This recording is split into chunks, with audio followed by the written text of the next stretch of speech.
situation is crazy. Fans were shocked when Key and Peele abruptly announced that they would be ending their iconic sketch comedy show in 2015. At the time, everyone assumed the duo was simply ready to move on to bigger opportunities, and that was true for one of them. Jordan Peele's Hollywood career skyrocketed, becoming one of the most respected filmmakers in the industry. Keegan-Michael Key, on the other hand, has been jobbing for commercials and insignificant roles in films, which is shocking because Key was always considered the more popular of the two and expected to be more successful in the long run. But recently, a comedian who worked closely with Keegan revealed something that completely changed the way fans looked at Key and Peele's relationship. And now many are looking back at we saw a little bit of this, but I think we're gonna dive a lot deeper into what's going on in this video. Awkward interviews, strategic silence, and most importantly, how Keegan's wife may secretly be the reason why the duo feels so distant today. However, there are a lot of baseless rumors and misinformation spreading, as well as important facts we need to dive into before you come to the conclusion of what happened to Key and Peele. Despite the show only running for 3 years, the legacy and impact of Key and Peele cannot be minimized.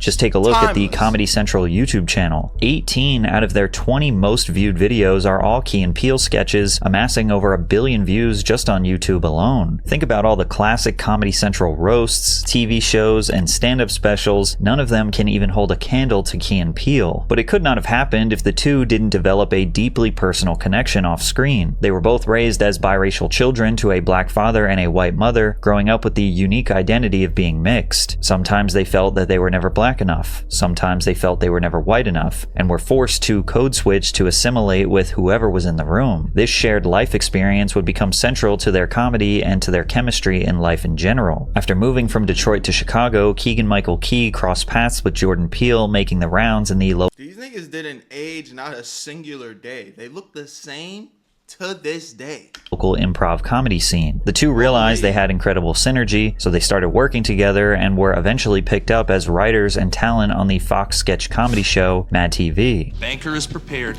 to offer you $350,000. No deal.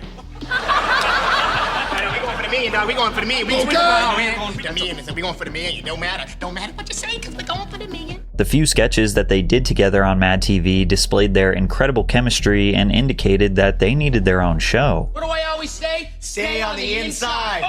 Jinx! No backsies, no penny taxis. What?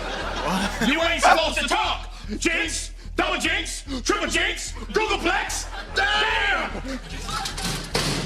Hey, guys! Back when shit was actually funny, bro. Interruptions!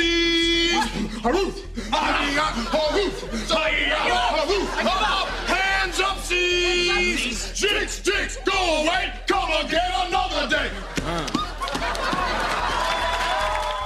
Unfortunately, their time on Mad TV was short-lived until the entire program was canceled in 2009. Afterwards, Key landed a supporting role in the short-lived sitcom Gary Unmarried, which was canceled in 2010. Meanwhile, Jordan's pilot for a comedy show titled The Station had been shut down by Fox executives, leaving both of them without work. That's when their shared talent manager suggested that the two get together and try to launch their own project. So my sitcom got canceled and his pilot for Fox didn't go.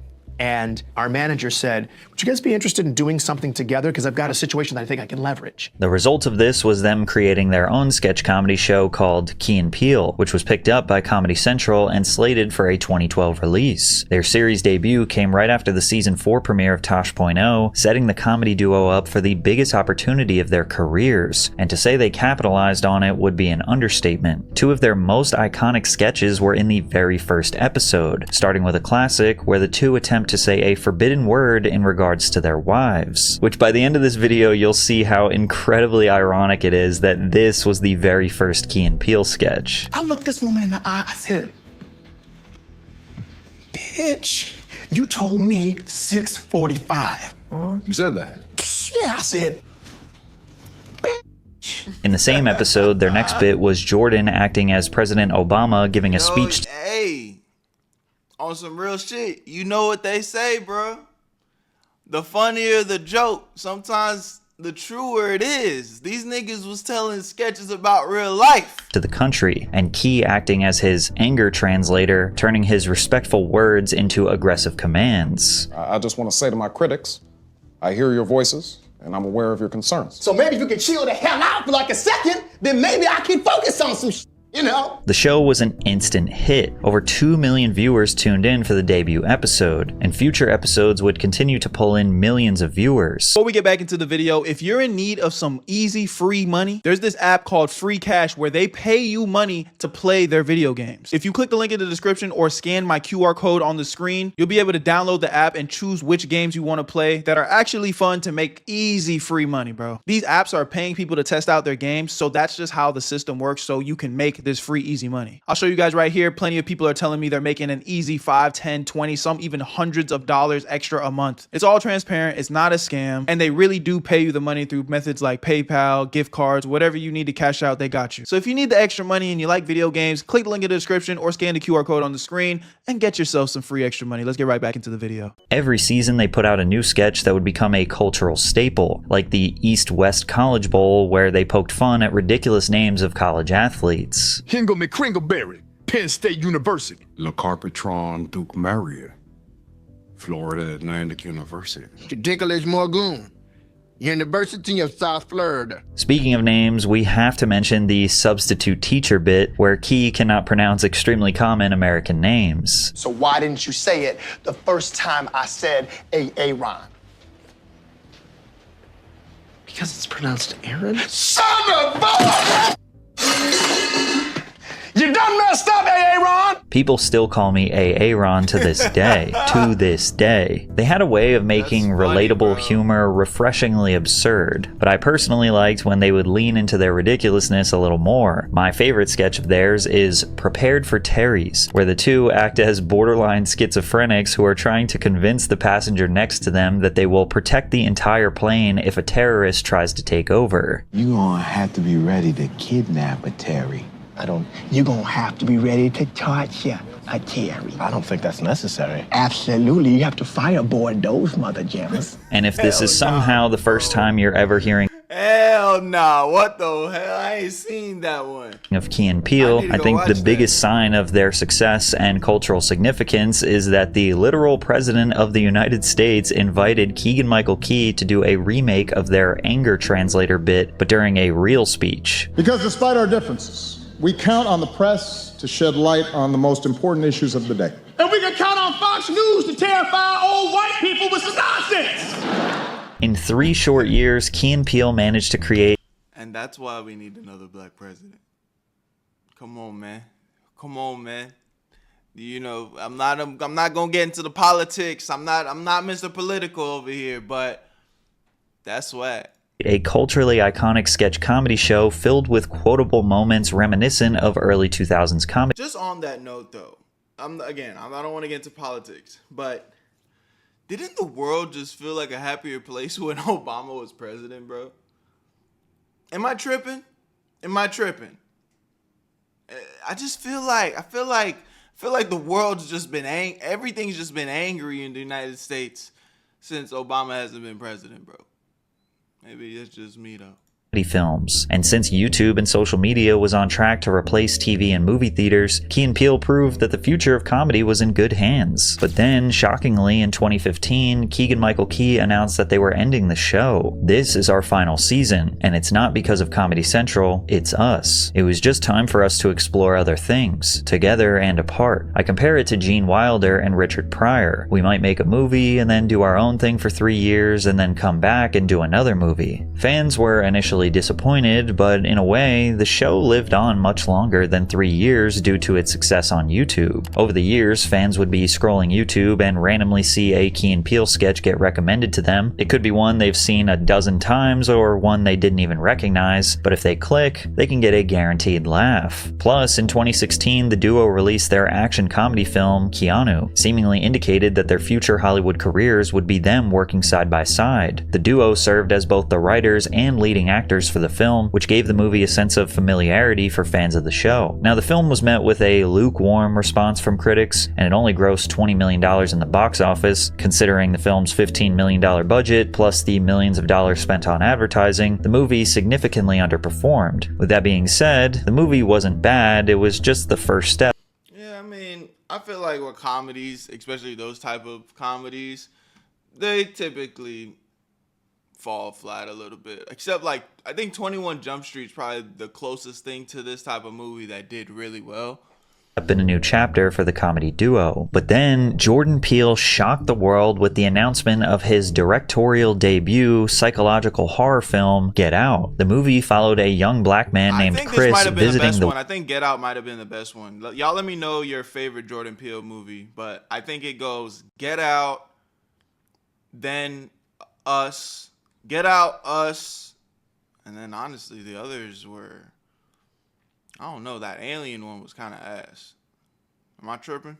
Wealthy white family of his girlfriend, who didn't know that he was black. The family initially appeared to be progressive and accepting towards the boyfriend, but it was awkward. Like they were so eager to express their appreciation for black culture. The family's hired staff to help with their house duties are all black and behave strangely. All of their white friends are overly interested in Chris, seemingly obsessing over his black identity. Later, Chris finds out that his girlfriend had been dating black people all of her life, but luring them to her family's estate where they would be hypnotized, psychologically manipulated, and then sold for a sinister procedure. The family would surgically remove the black person's brain and replace them with the consciousness of the aging white clients who wanted to continue living through the younger black bodies. The scariest part is that the victims themselves wouldn't fully die either. Their consciousness would remain trapped deep inside their own minds in what the film calls the sunken place, forced to helplessly watch someone else control their body forever. Good, Jordan was one of the trailblazers in weaving social commentary in a genre film in the 2010s. The film was universally celebrated for its terrifying atmosphere, uncomfortably hilarious moments, and unapologetic social commentary. With a $5 million budget, the movie grossed $250 million at the box office and received countless awards from various institutions. Low-key a kind of small budget. I would have thought this was a bigger budget film. You know, but movies like this is what inspired that new movie Obsessed that's going crazy right now. If y'all haven't tapped into Obsessed, go tap in, bro. It's free promo, but it's actually that good. Including the Oscar for Best Original Screenplay. Overnight, Jordan Peele went from that funny guy from Comedy Central to a legitimately serious creative mind in the entertainment industry. What's interesting is that Keegan-Michael Key was primarily regarded as the heavy hitter of the duo. In 2015 and 2016, Key was nominated for Outstanding Supporting Actor in a comedy series at the Emmys. However, Peele was not nominated for the same role. Key also gained his relevancy from his appearance at the White House Correspondents' Dinner, something that Peele was also excluded from. Not to mention that Key received way more acting gigs in major TV shows and movies during Key and Peele's run. Most people believed Key would be the more successful of the two, and yet Jordan was now receiving worldwide praise without Key's involvement at all. Well, that's not entirely true. Keegan-Michael Key is actually a major reason why Get Out got made in the first place. Were you reading this at all as he was writing? Were you involved in it all? Yeah. He said I wasn't involved in any of the writing, but he sent me the script, and I remember at one point in time I either wrote him. I was in the room and I came into the office the next day and I put the script on his desk. I went, ooh, I said this could be something, and then I went and talked to a good friend of mine, Sean McKittrick. I made a movie with Sean McKittrick from QC Entertainment, who made it, and I said, you guys should really read Jordan's scripts. And then now here we are. And like Sean came to me up to me at a party and he hugged me, and I'm like, why are you hugging me? He's like, you brought the script to me, and I was like, look, but it was amazing. It would have been. I could bring 1 million scripts to you, but if it wasn't that amazing, who would have made it? I don't know. Again, we're going to get more unpacked, but I just feel like this is one of them relationships where they got still so much love for each other, but like, for whatever reason, they wives done just ripped them apart, bro. It's such a fresh... Or maybe not ripped them apart, but just made shit weird. It's like, we just gonna stay in our own lanes, brother. But you know what it is from this side. Love you, man.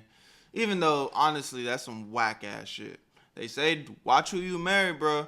That could be the worst decision in your life. Story. And as if things couldn't get any better for Jordan, he followed up with a producer role on the 2018 film Black Klansman, which also received 6 Academy Award nominations. And in 2019, Jordan continued his reign of dominance as a director with the release of Us, a psychological horror film following a family on vacation that gets terrorized by another family that looks exactly like them. Once again, critics and fans loved it. The film grossed over $250 million million worldwide against a budget of only around $20 million, proving Get Out wasn't some lucky one-time success. In just a few years, Jordan Peele had fully transcended comedy and established himself as one of the most commercially successful and critically respected directors in Hollywood. And with every massive success, the gap between him and Keegan-Michael Key only seemed to grow wider. Key stayed consistently busy between 2016 and 2020, stacking dozens of television appearances, voice acting roles, commercials, guest spots, and supporting performances across sitcoms, animated shows, and streaming series. Shows like Modern Family, The Simpsons, Archer, Friends from College, and Green Eggs and Ham. Instead of evolving into a singular creative force with a clear artistic identity, Key slowly started feeling more like a talented utility player in Hollywood. He was everywhere, but never the main character. And after Jordan's third directorial release, Nope, in 2020,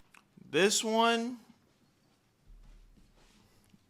fell a little flat for me. 2022, which was yet another resounding success loved by fans and critics, you could argue that Jordan Peele has completely eclipsed his role in Key and Peele, with his efforts as a horror writer and director becoming the focal point of his legacy. The same cannot be said for Key, as many still remember him primarily as the guy from Key and Peele. I think it's interesting that Key is doing commercials that show up on Hulu, and Peele is one of the driving forces of cinema. I kinda hate comparing them because Key is also incredibly talented, but Peele is truly on another level. And while they may have grown apart in the public eye, very few question the legitimacy of their friendship behind the scenes. And that's because they did things like joining forces in a Netflix animated film called Wendell and Wild, where Jordan and Keegan serve as voice actors for two of the primary characters. And although the animation was captivating, many fans felt disappointed in the story. The duo also teamed up in Toy Story 4 to play side characters Ducky and Bunny. People had assumed that because they did these collaborations that everything was all good between them. But Key would speak on this directly during an interview in 2024. We don't see each other that often anymore, which is, to me, a tragedy. Key went on to explain in a separate interview that them living far apart from each other played a major factor in their estrangement. Whenever we have an opportunity to see each other, we do. Whenever we have an opportunity, I certainly enjoy spending time with him. So when my travels take me to Los Angeles, he's usually one of the first calls that I make. I land and I go, "Hey buddy, we're in town," and often we get to have dinner. Our relationship is like a good friend's relationship, where you pick up where you left off, or the little things that you shared in the past, you just go right back into it again. I look forward to seeing him in 2025. What's interesting is that Jordan Peele gets interviewed way more than Keegan, because he's way more active and front-facing in Hollywood, and yet he has said literally nothing about his former comedy partner, which creates the appearance that Jordan Peele has moved on, while Key continues to live in the past. Like when Key was asked about a Key and Peele reunion, and he said, "Right now we're expressing ourselves that way, and I think we'll find ourselves back together. I do not have a timeline for that, but I would jump at the chance to work with him again in any capacity." Fans had no reason to believe that there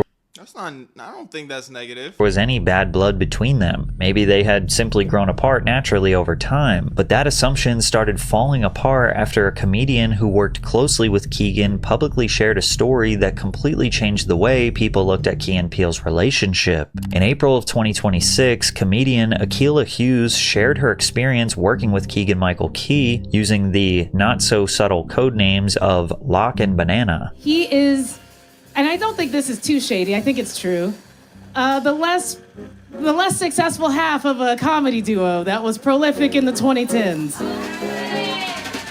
Perhaps, I think their code names could be Lock and Banana. She also tweeted, "If you ever wondered why K and PEL don't work together anymore, watch the next video in this thread." So there is absolutely no confusion in regards to who this story is about. Akilah got connected with Keegan-Michael Key while developing her own sketch comedy show, not necessarily for his creative input, but because she needed an established celebrity attached as an executive producer to help make the project more attractive to networks and studio executives, which is very common in the industry. But with Keegan came his wife, Elle Key, who supposedly wiggled her way to an executive producer role for the show. My agent at the time calls me and she goes, "How is pitching going? How do people feel about Locke?" And I'm like, "Oh my God, they love him.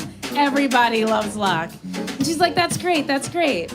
How do they feel about his wife, who is now somehow the executive producer on my show?" And I'm like, I hadn't really thought about it. I don't think people like her very much. But the strategy was effective. Having Keegan on as a producer landed them an official offer from Disney. Then one day, Akilah was contacted by Jordan Peele's wife, Chelsea Peretti, warning her about Keegan's wife and her involvement. She says, I'm just calling you because I wish someone would have warned me. She does about an hour of a monologue at me about how, she thinks that his wife is like Phil Hartman's wife. That she wouldn't trust her to hold a baby. In the background? Oh no! That she once poured alcohol on her birthday cake and this person is sober. And she says there's no accounting for how much money she's cost that black man. Despite the warning, Akilah continued working with them. After all, she had quit her job and moved to LA to chase this dream, but it proved to be a mistake. Apparently, Elle, who remember was not ever asked to be a part of this show, continued to insert her unwanted opinions in the writer's room. Her notes are, comedy happens in threes. The letter K is funny. And finally, give the audience some candy. Now, how do you implement these notes?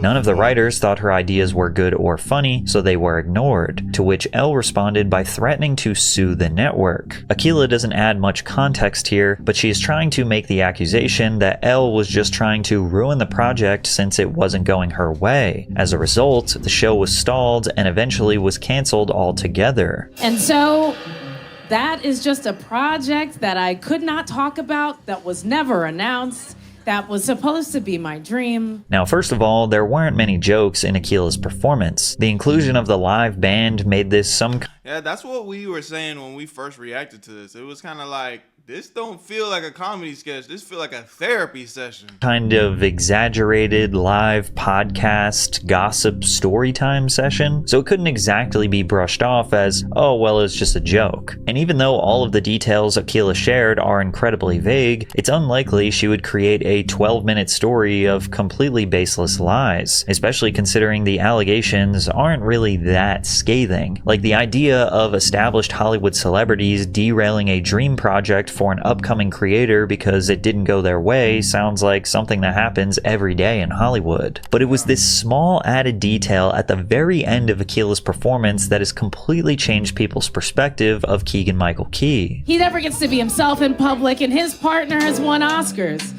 And everyone knows that his wife has ruined his career. It is diminishing returns. He's doing insurance commercials. After she said that, sensation...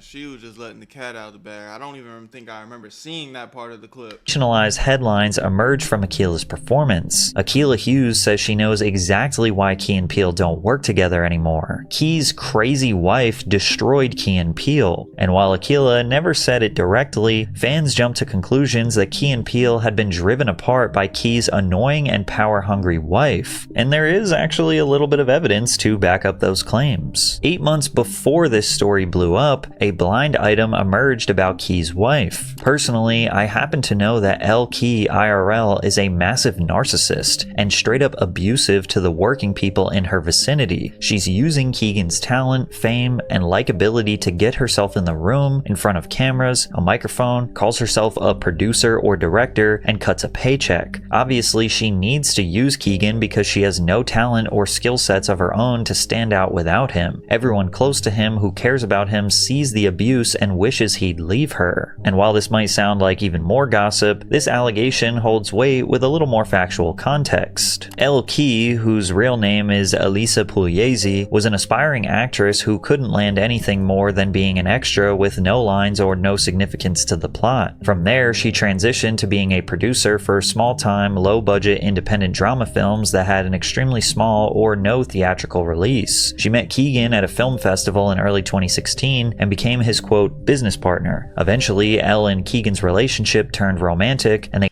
It's just like, man, I don't want to shit on a nigga that's, he's in his marriage, he's still with her, but it's just like, bro, you can't just throw it all away, bro. Like, you're a man at the end of the day, and you done built something outside of that woman and outside of that relationship.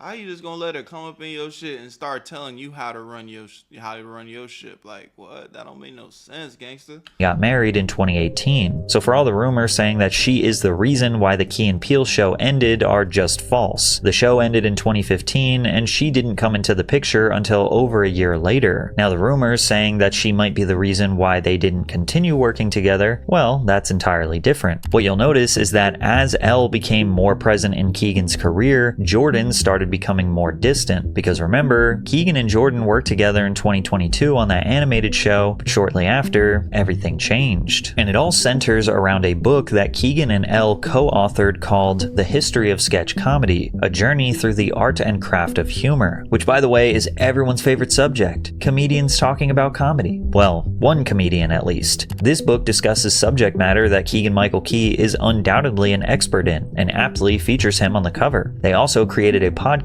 alongside this book. The credits describe Elle as the creator, writer, and director, whereas Key is simply just a performer and co-writer. To be clear, Elle Key has essentially no experience in sketch comedy, and has literally never said anything funny in Yo, this bitch really boosting her resume off this nigga. her entire life. The idea that one of the greatest sketch comedy masterminds was portrayed as second fiddle to his wife in a podcast about sketch comedy was mind-boggling to say the least. But the project was well received. They won a Webby Award for Best Writing in a Podcast. When accepting, Elle gave a 5-word long speech that she couldn't do without crying, and Keegan did not get to say anything.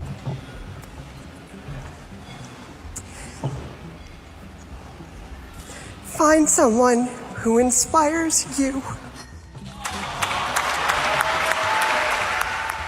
They also Yeah, that nigga in love, man. I mean, as long as you happy, I guess, but shit, tarnish every relationship outside of your, romantic one.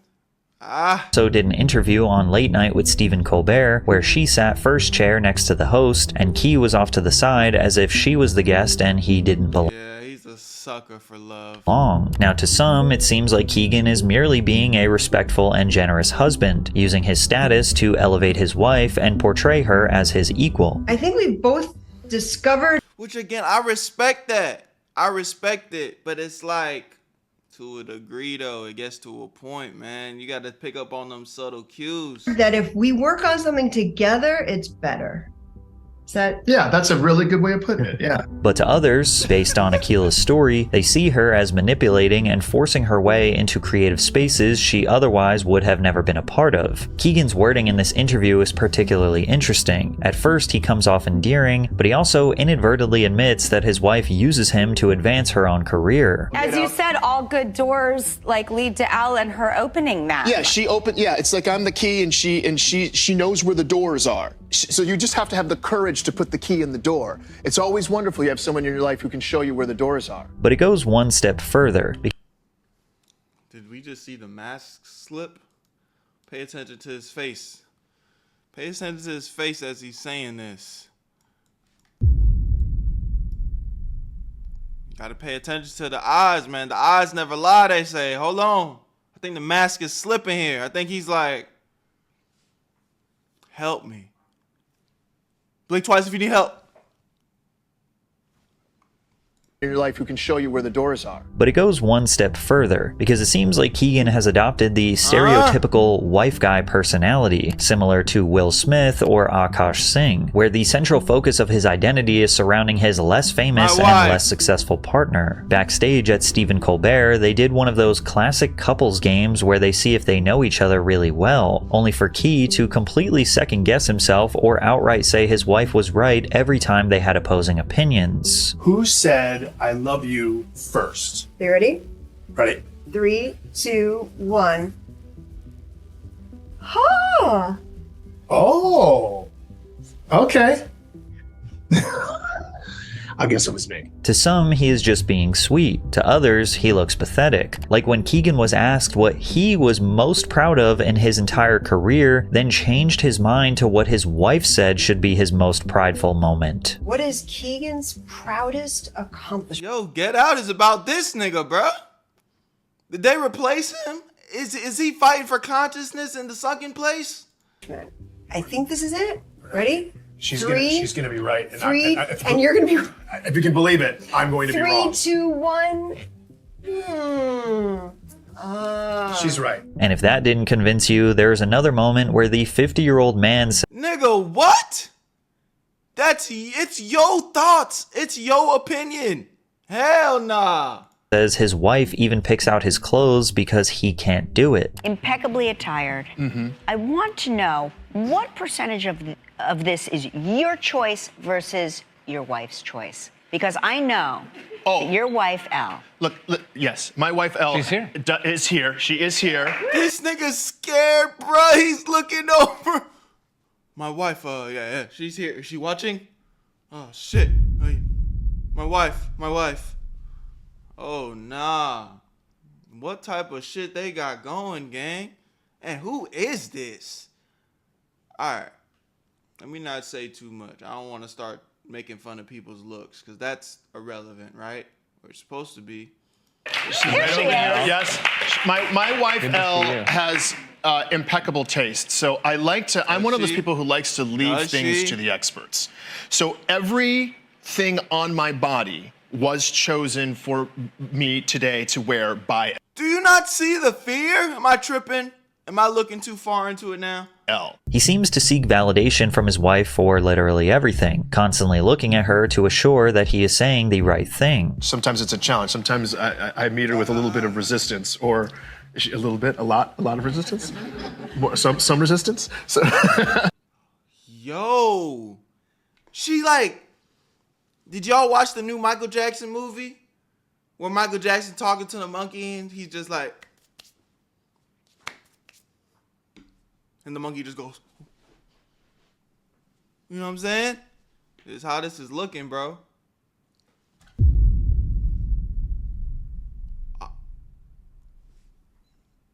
I shouldn't have said that. I'm black though, so I can say that. So it don't matter. But I didn't mean to indirectly call a fellow black man a monkey. and she always Acting like, let me chill. Just let it go. Let it go. Don't double down. Just let it go. remains patient with me. The wife guy personality is often looked at as some sort of humiliation ritual because they publicly have to lower their own status and derive all of their self-worth around how lucky they are to be married to their wives. And although all of this can come across as completely cringe, it doesn't necessarily prove that Elle wedged herself between Keegan and Jordan Peele. TMZ reported that multiple sources connected to Keegan-Michael Key and Elle tell TMZ Akila's stand-up narrative is outlandish and fabricated nonsense. Akila fired back by posting screenshots of DMs, all entirely anonymous, of people trying to corroborate the narrative that Elle is a control freak. We had a whole fake script on set as a decoy to keep her busy and manipulate her while we shot the actual commercial. She kept his own mother and brother from their wedding and systematically cut everyone who was close to him out of his life. Okay, so that's, my mom has warned me about these type of women. There's certain type of women that will literally try to rip you away from your family. Run. So Locke was my godfather growing up and was best friends with my mother all through college, so he had a huge impact on my life until he remarried his now wife. She completely changed him and the way he treated close family and friends. Not too long after he remarried, he cut off my mom and even his own family in a way. It seems that people have entirely bought into the narrative that Keegan was this innocent comic legend whose career and friendship with Jordan Peele has been destroyed by his egomaniac wife who has to control every little thing about him. But not many people are willing to cast blame on Keegan himself, who seems to admit that he didn't know his own potential, didn't believe in himself, and even can't dress himself. Sure, you could call it pathetic, but maybe this guy genuinely would not have pursued anything after Key and Peele if it wasn't for his wife. And I saw a video of him singing, and I was like, oh, he can really sing. I mean, this is amazing. I said he was like a sports car that's stuck in traffic. Like, he has all of this power and all of this energy, and like, what is he doing with it? That's the best analogy. Why aren't you out there going 120 miles an hour? Like, why are you stuck where you are? I think I know what's happening here. And just bear with me for a second. I know it's not all comedians, but I feel like from what I've seen, comedians typically start, if you research this, a lot of times it starts from a place of insecurity. And it's a weird thing because they're talented, they're creative, but typically comedians make fun of themselves. So there's always a little bit of truth in the joke. And then obviously, you know, the better they get, the more they grow, the more creative they get, the more outside of themselves they get. But I think we might actually be seeing a scenario play out in real life where he's been battling a lot of insecurities. He never really learned how to manage those insecurities. He started getting successful with, you know, collaborating with Jordan Peele, and, you know, just life moving so fast that after, you know, Jordan Peele went and did his own thing and he said he's going to go do his own thing, he really didn't know what to do, and he probably fell back into those insecurities. And this woman was probably the first person to make him feel seen. As crazy as it sounds, just look at the way he's looking at her. Like, this nigga is madly in love. He's the validation that he is getting from her it's clear. And I think when you're dealing with somebody that doesn't have a great foundation, like if you really apply this to regular relationships, when you're dealing with somebody that doesn't have a great foundation within themselves and they end up becoming reliant on their partner for whatever validation they need to function, you get a situation like this. Willing to do anything she says or he or she says so you never potentially lose this feeling of being seen. It's just a theory. You know, I might be close, a little bit off, but I just know this actually happens in, you know, everyday life with normal relationships, normal people. So is it really that impossible that he's fallen victim to this type of situation? I don't think so, bro. I think that's what's happening here. 20 miles an hour. She just happens to not be, you know, the best person ever. Like, I'm not gonna sit here and act like the woman's the wicked evil witch or some shit. I don't know the bitch, but like, she probably a narcissist, but she gives him the love that he needs. Like, why are you stuck where you are? Since people were introduced to Keegan and Jordan as a comedic pair with incredible chemistry, it made fans assume that they were inseparable best friends off screen. So when Jordan became a successful director and Keegan didn't ascend in his career, it felt like there had to be some deeper reason, as if they weren't always just two individuals with separate career aspirations. People needed something or someone to blame to justify their career imbalances. Elle Key became the simple answer to a complicated story, but Jordan Peele's strategic silence on all of this leaves so much room for speculation. Until Jordan comes out and says all these rumors are baseless lies and that he and Keegan are still great friends, people are gonna run with the narrative that Elle Key is to blame for all of this. If anything, Key and Peele is a reminder that sometimes your favorite duos aren't best friends, but rather just co-workers who happen to make magic together for a brief moment in time. It reminds me a lot of Drake and Josh, who appeared to be best friends on and they weren't screen, but behind the scenes was an entirely different story. But check. Word. I mean, I will say again, I don't know about them being best friends, but I do think to a degree that they're probably still good, man. I think just Jordan Peele respects him enough to just shut up and leave it alone. He's like, I respect you and I don't want to tarnish your name. You know, just live your life, gang, and when we can get up with each other, we gonna get up with each other. Y'all let me know what y'all think about this one in the comment section, man. I love y'all, appreciate y'all. My name's Berto. Where you at? Berto, join the Where You At family. Hit that subscribe button, like, comment up, and I'll see you on the next one. Where you at, Berto? I made this shit look too easy.